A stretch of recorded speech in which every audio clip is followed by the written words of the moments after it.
So let me explain what happened in this clip, and we'll slow it down. I thought it would be a cool shot to have Yessie launch her board first, and then I would launch and follow her with the camera. It was working great until she hit a rough patch and came off her board. I'll keep driving down this open road, destination everywhere.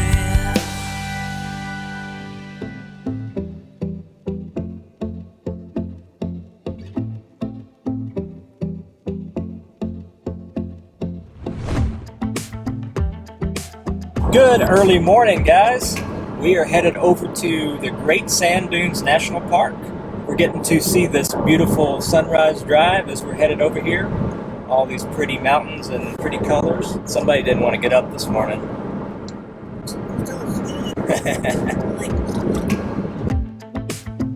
The Great Sand Dunes National Park is open year-round, 24 hours a day, 7 days a week, and contains the tallest sand dunes in North America, with the highest being 750 feet tall. The dunes cover an area of about 30 square miles and are estimated to contain over 1.2 cubic miles of sand.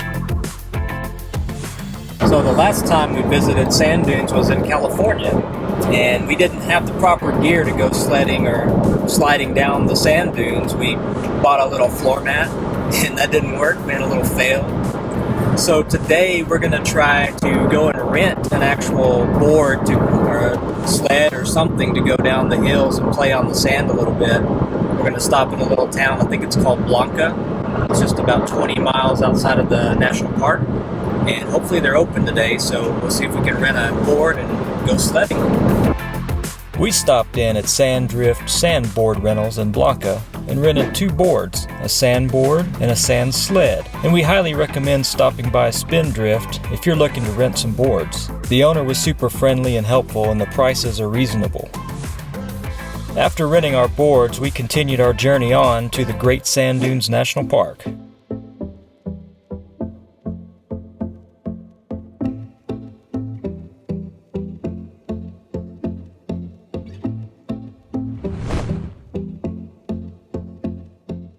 So we got our boards and we are hiking over to the dunes. Looks like about a 3/4 mile hike to the baby slopes. That's where we're gonna start. I got the stand-up board, more like a ski or snowboard. And yes, you got the sit-down, more like a boogie board or wakeboard. So let's go check these out. Let's see if we can bust our butts. We started out on the smaller slopes to get a feel for the boards and how they reacted to the sand before moving over to the taller slopes. I have a lot of experience skiing and boarding, but I've never been sandboarding. But it wasn't too hard to make the transition. After making a few runs on the smaller slopes, we waxed the boards and moved on up to the taller slopes.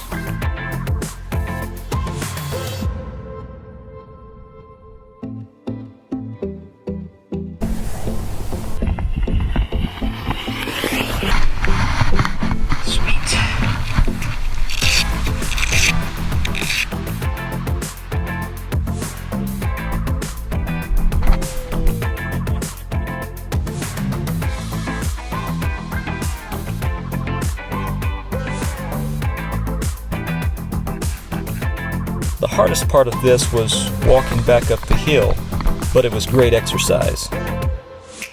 So let me explain what happened in this clip, and we'll slow it down. I thought it would be a cool shot to have Yessie launch her board first, and then I would launch and follow her with the camera. It was working great until she hit a rough patch and came off her board. I then had to make a quick decision to avoid a hard collision since I was heading straight for her at a high rate of speed. So I decided to dig my board into the sand to decelerate and try to slide onto my bottom. The only problem was that at that point I was going too fast, so when I tried to do the maneuver I ended up spinning and doing a backflip.